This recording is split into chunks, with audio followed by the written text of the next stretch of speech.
What's up, everybody? Chris H here with the Blockchain of Fame Claim Your Fame series. And today we have a really, really special project with us. We have Tanner, who is the founder of the Blind Bunnies Project. Tanner, thank you so much for joining us today. Please introduce yourself and tell us a little bit about your project while I fumble through the screen share.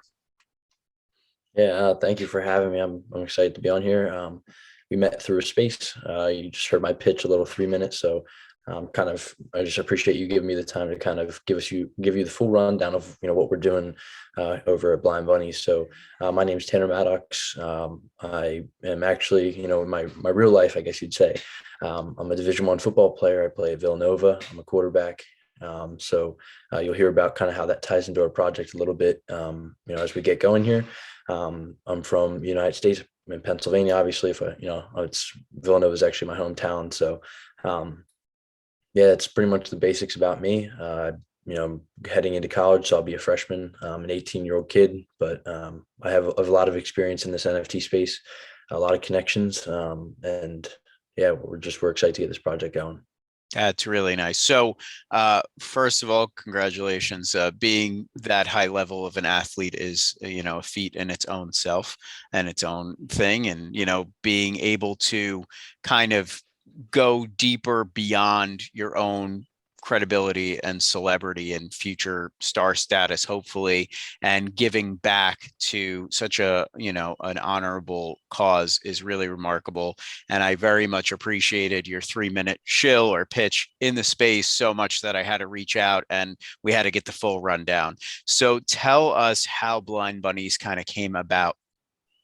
I mean, you kind of really just hit on it. There's the SEVA Foundation. So what me and the other partners, what we kind of decided was, my previous history with NFTs was actually I bought and flipped and bought and flipped. I bought in some projects and I didn't make any money. There's some that I bought and I flipped and I made, good money. I got in some really cool big projects that I kind of wish I held on to now.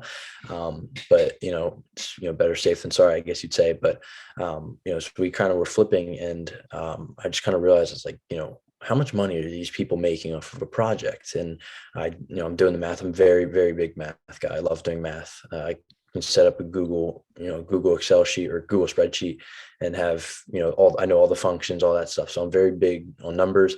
We kind of went through and I was like, instead of being like, oh, how much money could we make? It was more of how many lives could we change, with the money we make. I'm a very religious person. That's the way I was raised. That's kind of the way I go about my life. But giving back that first 10% in a sense, and your tithings in a sense. But if God's going to bless us, we're going to bless others with that. So that's kind of our approach to it. We went through and found about 25 charities that we really, really liked. And we went through and kind of, we did it. We kind of just went off their mission statement. Okay, we like these. And then we went through their websites and we are like, okay, this is what they're about. This is their about pages, what their homepage is. These are who are supporting them. This is what they're doing on a daily basis, and we kind of just narrowed it down and ended up picking the SEVA Foundation. Nothing we've ever heard of before. It was kind of just research and finding it. And then we reached out to them. They had a not a whitelist, sorry. They set up a MetaMask for us to get, everything like set up for us. And, they're really, working with us. Like I said, we got on some calls with some very high ups in that company or in that foundation, which is really good. Just to see that, their willingness to kind of help us help them. But really just, we've never heard of a cause like theirs. It was kind of just blew our minds. Sure. No, that's really remarkable. I like how you vetted a lot of charities because there are a lot of charities that do deserve money. So that's remarkable. And I think the world is going to see just how much crypto and donating go hand in hand, and just how generous a younger generation really is in being able to kind of pay it forward to causes that they really love and want to back. So the SEVA Foundation is a big part of your project. So why don't we start there and then we'll go kind of back into the project. So I have their website here, but instead of just reading off of it, just give us a quick overview, and we'll put the website in the description in the YouTube video. So Yeah, so the SEVA Foundation is pretty much the way I always simplify it for our shows is they're pretty much curing blindness. That's what their goals are. They're treating, curing, and helping countries that just don't have the resources. So they're going to third world countries and helping people that don't have the resources to be able to have the treatment and the stuff they need to go to school or just to live daily life. So what they do is they lead the world with they do surgeries, and they pretty much just restore people's visions. I think they've done over 5 million. I could be wrong on that. I'm pretty sure it's correct, but I think they've done around 5 million surgeries, just restoring people's visions. And right now, what the big thing they're working on is they're actually, so right now there's injections for it pretty much stops any more cataracts from creating or being created over your eyes, which is what actually cure or causes blindness. So what they're working on right now is to try to bring this injection that's right now like $3,000 a shot, which is that's why you don't really hear about it. It's more for like the upper class, Mhm. and they're working to bring that and remake it, or just lower the price so they can bring it to these third world countries, because an injection is a lot easier than a surgery versus so that's really what they're working on right now. That was just kind of something they told us, just saying, hey, this is what we're going for. You're coming to help us. We want you to know, hey, this is what our plans are in the future, which was really nice of them just to kind of share that information, which is awesome. But if you can see right on your screen there that 90% of all vision impairment can be prevented, and that's what they're working on right now, is reaching that 90% of people. So we're super excited to be working with them. It's really one of a kind foundation.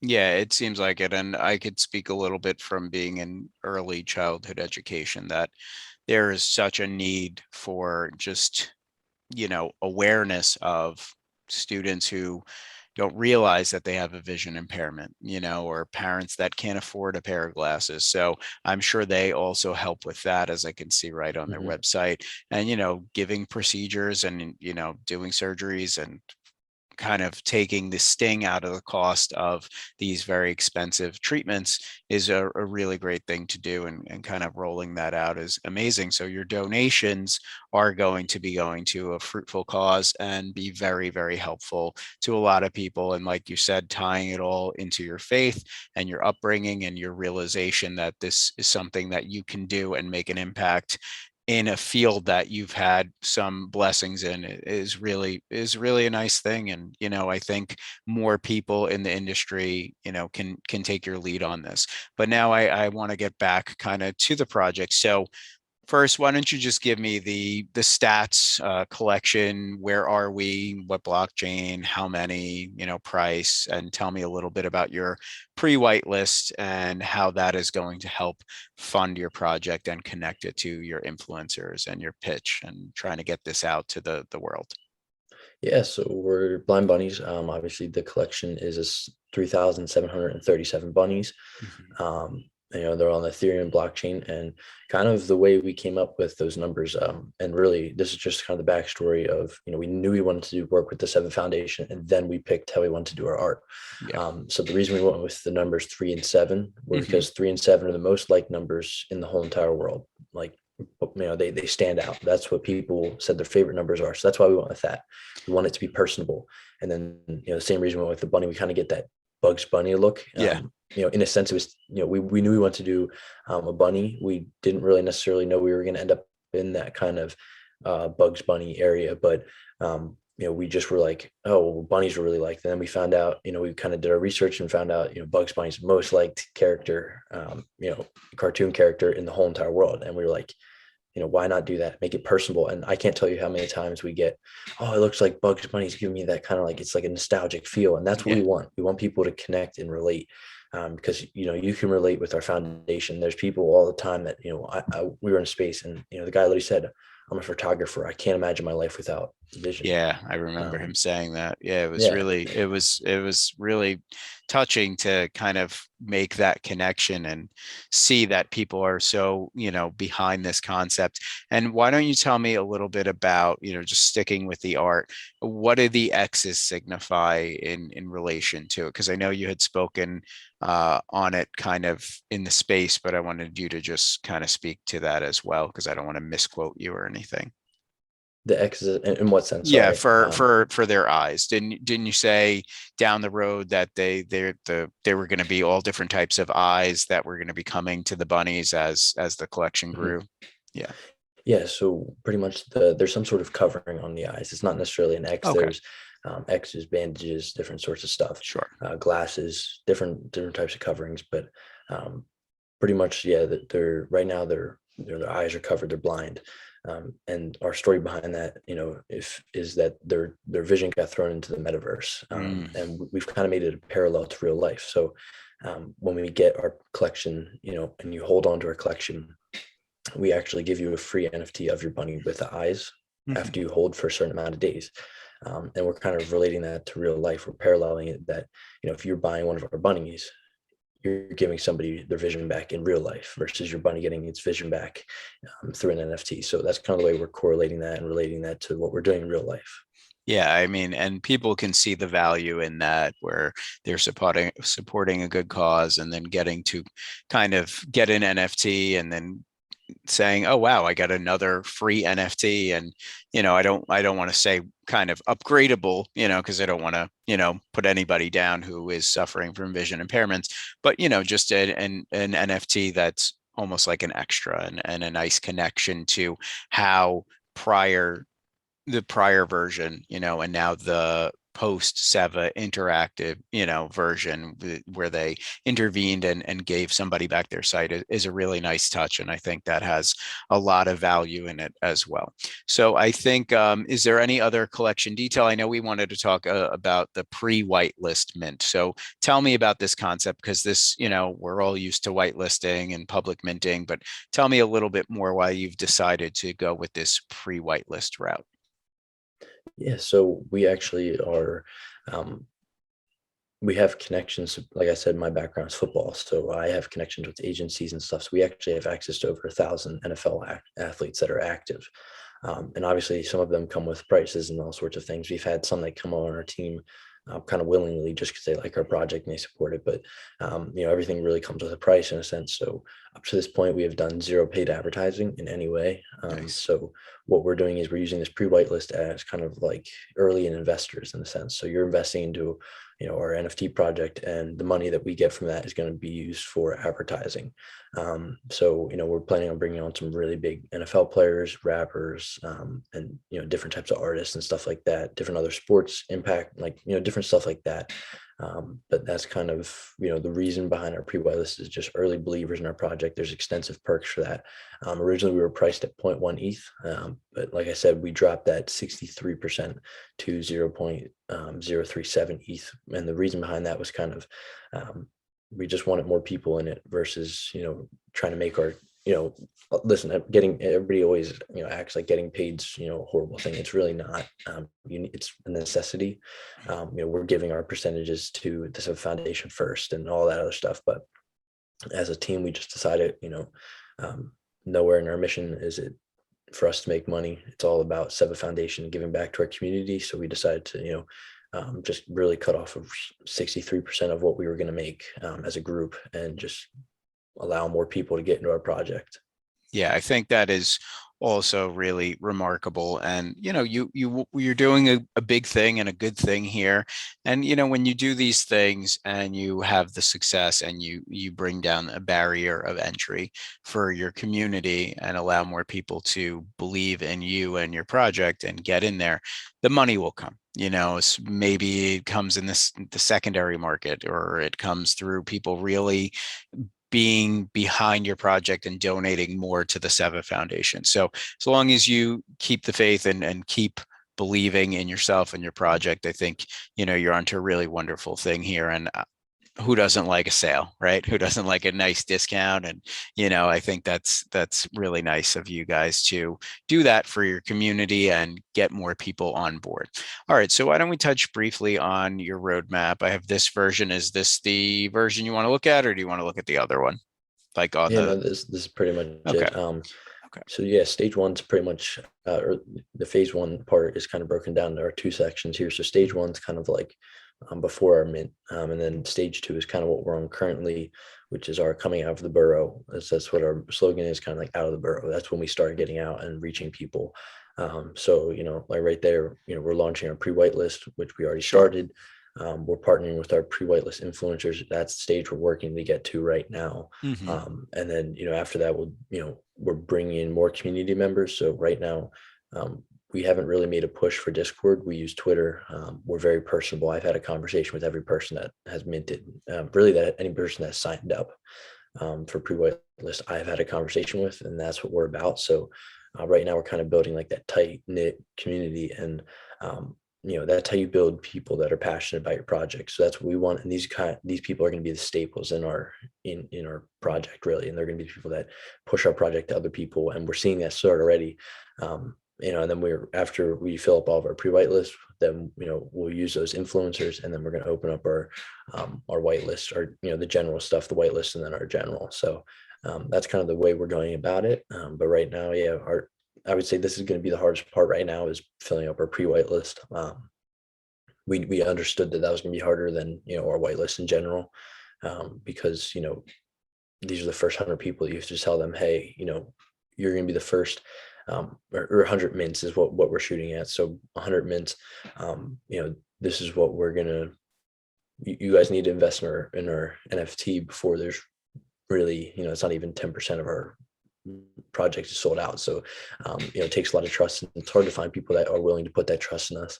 And honestly, spaces are the best way for us. Because you can hear my passion, you can hear our calls come out of me, kind of like you can hear me get like that, I mean, I know I'm young, but like that childlike passion come out, Yeah. get a little antsy with it. And that's why I love space. I usually do, try to do 3 to 4 a day, and then usually host spaces and stuff. So, we're very, very invested in that. Just happens that I'm the media guy. I handle all of the events and all that kind of stuff. So I love it, but we found the best way is that way, because people can hear my voice, hear passion, and people connect to that. Yeah, and I think, I don't want you to sell yourself short on this stage one, even though it's stuff you've already done and it's not the focal point anymore.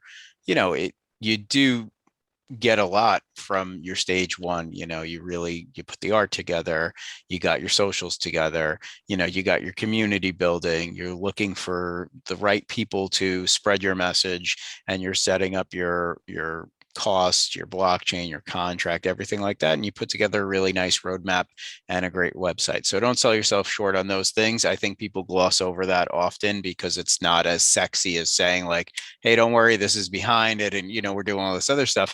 But that's really remarkable. You should commend yourself on that, because a lot of projects don't even get out of that stage one, right? So you're already into stage two. You've done the hard stuff. You've done the heavy lifting.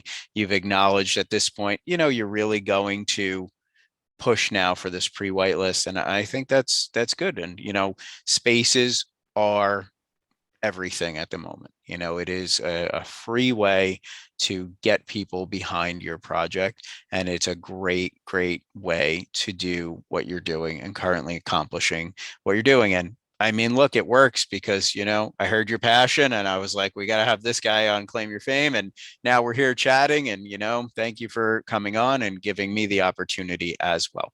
So let's talk a little bit about your incentives, if that's where you want to kind of shift to, or do you want to go to the utility? Where do you feel that we should go? Yeah, no, we can definitely go to this. Okay, sure. So why don't you walk me through Yeah, some of so these incentives? so our 10% sellout is kind of like our, this will be after our, our whitelist in general, kind of as we go through that. And that's kind of, as you can see, like the percentages are actually what correlates straight to the SEVA Foundation. So 10%, 37%, it's into the thousands is what we do. But it's kind of, I would say that's like our biggest incentive, is people really start to connect with the SEVA Foundation and really like the passion behind that. So that's kind of what we connected our incentives through. And we're going to add more mods right now. We're already starting to add mods to our project. We are just people, and this is the thing about our project. And what kind of made sense to us and didn't really understand why other people do paid mods. Our mods are people that are in our collection, that are already passionate, that already know everything about us, and that just are willingly, doing this. Are we going to pay them down the line? Yes, we are all about taking care of people that are helping us. But up front, like if you are really passionate about a project, you understand that you'd rather have money go elsewhere. And that's what we want with selfless people that are really passionate about a project. So we're starting to put some odds in place. At 37% out, 7 buyers will receive custom posters of their bunny. So it'd be your bunny on a poster. Nice. Kind of, we're going to put like your name on it, or, if you, it depends on who you are, we obviously can't do that to everybody. Some people won't do it because of, releasing your address and stuff. So, if you're willing to release your address, it's, you're usually willing to release your name, but we want to put like your name on it and tie it to you. So we're going to make some really cool custom posters of your bunny and just send that out through, raffles and stuff like that. At 60% out, we're going to be doing an apparel shop, different stuff like that. And then 20% of that profit will also be going to the SEVA Foundation. So, we're really all about giving back to them. But yeah, there'll be, the apparel shop will be, your base blind bunnies, your regular basic stuff. And then we'll also be doing custom stuff if you wanted your bunny on it, or like our staple bunny, the one that you see up top of our page with the rainbow and all that stuff. So, we're very flexible with what we do. And we really like to work with our community. If our community asks us to put in, hey, we want, an extra, this type of apparel, if you want hats, socks, like we would put that stuff in. We're very open to change. And like I said, we roll with the punches. So, but at 80% that we're going to do exclusive meetings for bunny locations. So one we're looking at right now is something that us as our team is already going to be attending. It's the SEVA Foundation. They're holding an event in New York. They haven't released the dates yet, but they do like music festival stuff to raise money. But they want us to come down, our team members, but we're also going to be talking about maybe bringing down, some of our holders, because really our holders are the reason that this project's even functioning. So without, holders, we can't do anything anyway. So that's something we're looking to do, but we're also, like New York, LA, and then eventually down the line, once, stuff overseas kind of calms down and, COVID kind of, fades out, we're looking to do overseas, different countries and stuff like that, because we know we have people from all over the place. So we're trying to kind of, fix that in a way that, it applies to everybody. And then 100% sell out, we're going to do 1 ETH to 3 random bunny holders. So just, just kind of we're going to do a lot of giveaways, but that's one of the ways that we're, looking to give back. Very nice. And I mean, if I can do some quick math here, it looks like you're over the course of this incentive driven, milestones, you're giving about 300K away to charity, which is really remarkable. I don't want to misquote the numbers, but Yeah. So the way we're doing it is, so it would be at the end of all of it. It would be 100,000 plus whatever the percentage is. So like kind of like it would be 10% that's kind of like the number we're donating as a sure. total. Yeah, so it's yeah. not like built on top. No. But Yeah. so it's at 10%, it's 10,000, and then when you get to 100, it's a full 100 in addition to the other No, milestones. yeah, so that's what Okay, so at 100% so it's it'd be 100. so at 100. Okay, they add up to that. Yeah, Correct? so whatever the percentages that we're Okay. sold out is how much money's like being donated. So if we sell out Okay. 38%, Got we'll it. have 38,000 donated and all the way up to 100. 100K is still very, very, very Yep. good. 6-figure donation is, that's great stuff Well, right and there. the cool thing about that is, so like 2,000 people would get their vision back through that, and then through the percentage from our apparel shop and all that stuff. Our end goal would be to end up donating more money. I know I personally will be donating like some of the money that I make out of it, just because that's what I'm about. But our goal would be to get to 3,737 people get their vision back. That's kind of like our end goal. But right now we're kind of focusing on 2,000 people, and then if we need to, if we have the money left over, we'll be donating it and giving back to them as well. Yeah, no, I think that's really special. And I like all these, little milestones within your roadmap. It's always nice to take care of your holders as well and have their input and feedback, especially with the, apparel shop. That is a nice touch, and always kind of giving back and having some meetups and going to events, really being community driven is very important to this space and this field at this point in time, right? So let's talk, are there any other utilities that you want to mention? Because I mean, we kind of covered some of them, but I see a lot of stuff on here that is still really nice. So why don't you just briefly kind of go through these again for me quickly?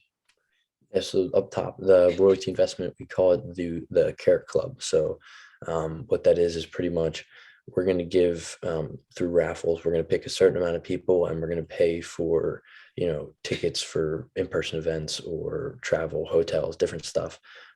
Kind of however it works out. Not everybody's from the same spot, so prices will vary, obviously, but it's just a way for us to kind of help out our community with travel because we understand it's not what everybody can do. Like we talked about the free NFT, that's kind of after you hold for Sure. consecutive days, you'll get a free NFT of your bunny. In-person events, we'll do apparel. Future drops, you'll be on our, you have the ability to be on whitelist, pre-whitelist. And then honestly, really, like I said, our biggest utility is our community. And it's not necessarily just Blind Bunnies. We have connections with some of the biggest pages on, I know you guys did one with Toast Punks. Yep. They've co-hosted on our spaces. We are very tight with them. These are the kind of people that, that we can connect you with, that we can help you get in with. And really, with our community, if you if you came to us and said, hey, we're starting our project, I'm starting my own project, we would help you. I could help you write a shill out and, kind of make points. I could help you learn how to market. I can save you all of the errors that we made. And that's really what we're about, is just helping our community. And, I always say to people, if you are part of our, pre-whitelist, we call it the Blind Bunny board, is pretty much you're gonna be making decisions for where our community goes. If they came to us and said, hey, we want to enter the metaverse, we want to buy land, we would, we have money set aside for that, or for a cryptocurrency. We're really gauged towards, whatever our community wants, that's what we're going to go with, because that's how it should be, really. They're, like I said earlier, they're the ones that make this project function. They should be the ones that dictate where it goes. So that's kind of our approach to everything we do. I like that. And you did secretly answer one of my questions that I had in my head, but I wasn't going to ask it out loud, which was, I kept seeing BBB all over, and I was like, where is the last B coming from? So I guess it's board, right? Blind Bunny board makes sense. All right. Thank you for somehow connecting that dot for me without me embarrassing myself.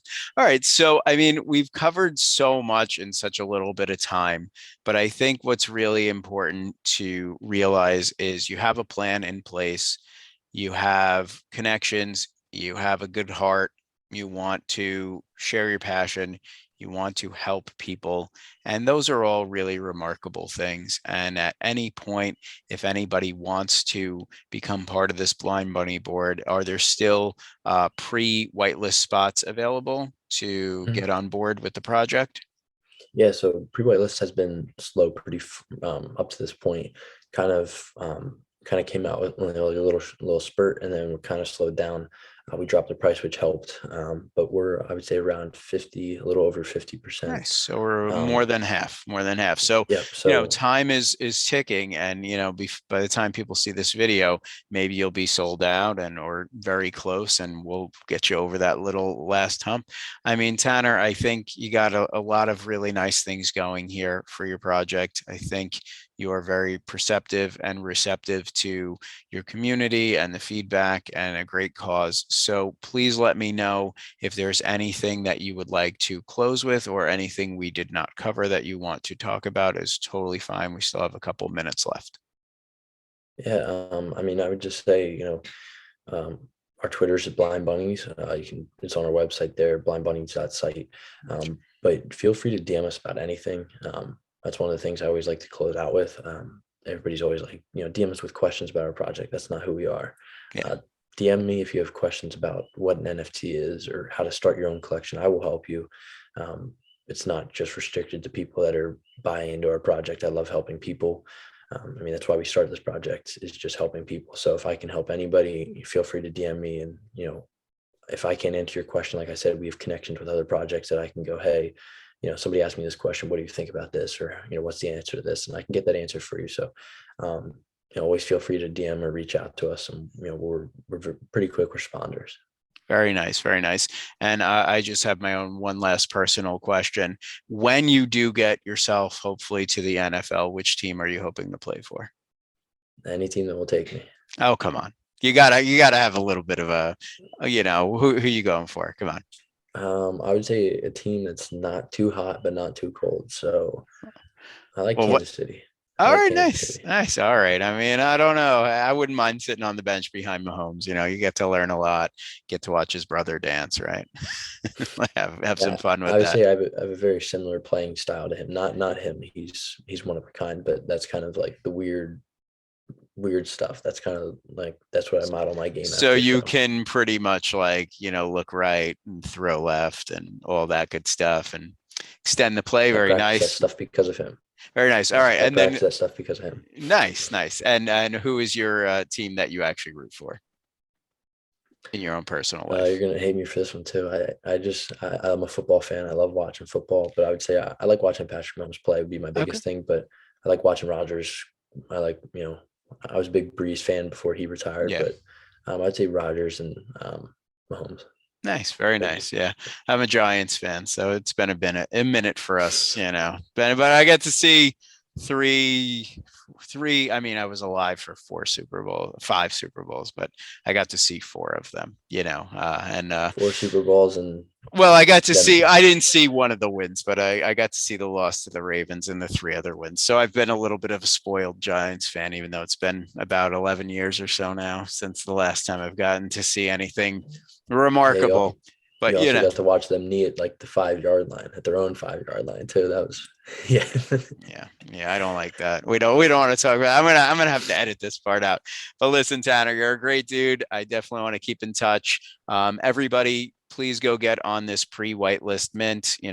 This project does have a lot of really wonderful things and a wonderful team behind it. And I thank you for your time tonight. And like I said, heard him once in a space and had to get him on our show. And if that 3-minute show made such an impression and this 30-minute interview made an impression on you, then you should have no questions asked getting involved with the Blind Bunnies Project. So Tanner, thank you very much for being here with me tonight. And I really appreciate you, hanging out and sharing your project with us. Yeah, I appreciate you for taking the time to let me come on. So I appreciate it. All right, man. Sounds good. I'm going to end the recording now.